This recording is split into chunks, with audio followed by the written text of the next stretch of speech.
And Jay McKinzie on the other side of the table with Blue-White Spirits. Very interesting. Blue-White Spirits, Drug Skull Captain and everything. Wow, these decks are ridiculous. I'm really impressed, Denver.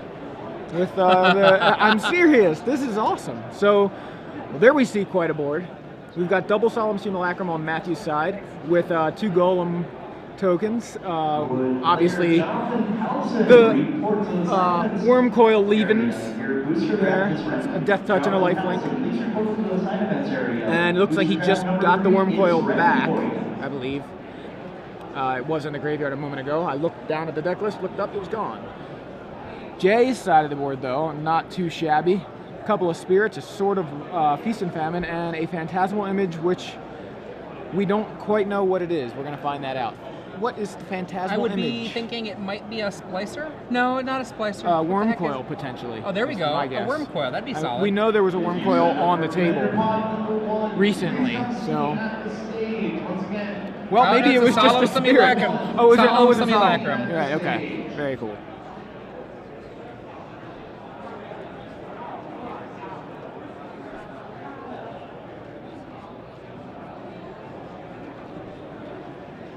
So Matthew Pitzer up a game here in round 4 of 9. We saw him take his match a couple of rounds ago.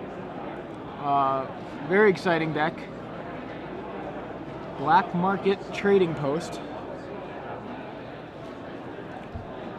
For those of you asking for the Shape Anew deck tech, I imagine that will be forthcoming, but for now, just imagine Delverless Delver with Shape Anew and Blightsteel Colossus, because that's pretty much what it is.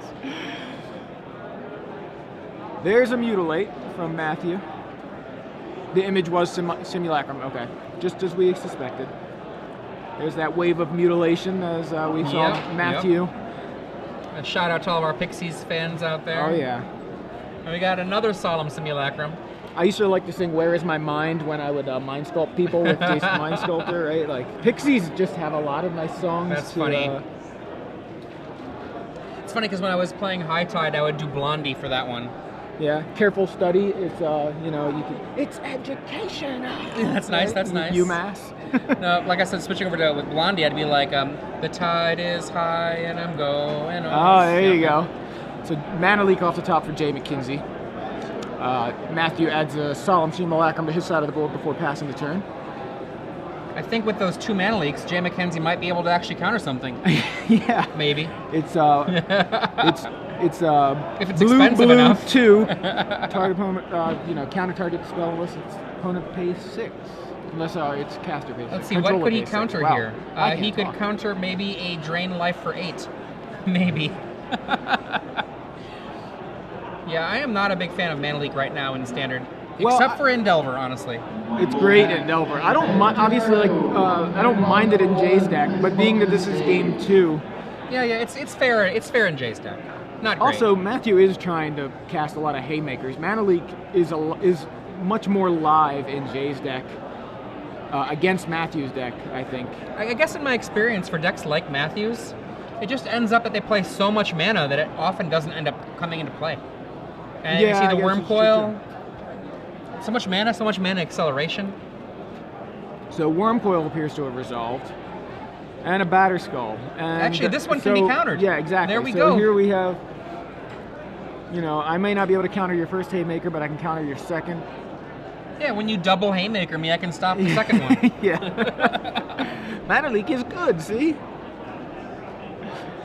No, he let it resolve. What is he saving those Mana Leaks for?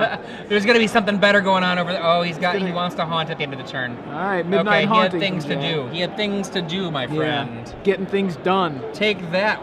So he has a Vapor Snag for the Germ. This is all at the end of Matthew's turn. Matthew at 27.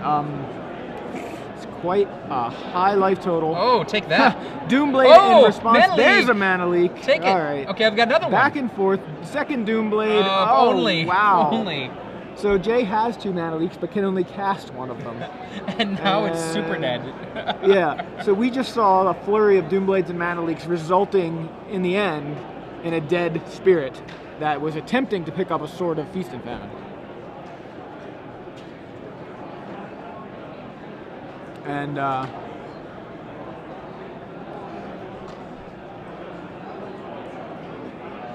Now Matthew equips the batter skull to the solemn simulacrum, swings in for 12 lifelink. My gosh.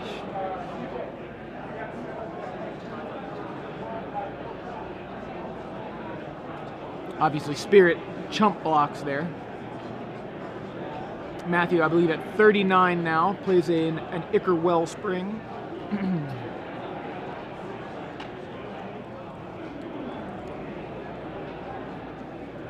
Passes the turn back in a very comfortable position. He's got basically 2 worm coil engines. I just don't know if there's anything that Jay McKinzie can do now to recover from this.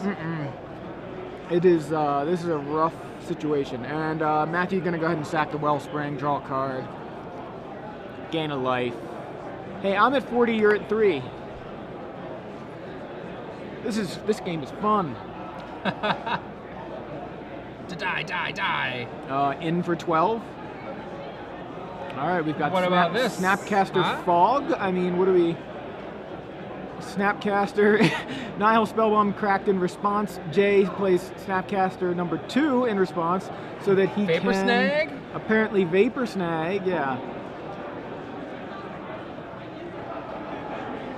Sure, I'll pick it back up. Why not? Snag your worm coil, and Matthew says dismember and go for the throat on your Snapcasters. That was unbelievable. And look at Jay. Jay is like, okay, because you still got me. Yeah. If you're gonna get me, I'd like it to be in ridiculous haymaker fashion, attacking me with a worm coil engine, a solemn simulacrum with a batter skull on it, and then I have my answers. double removal spell. You're Right, like, double no removal way. spell for the answers. Not yeah. enough.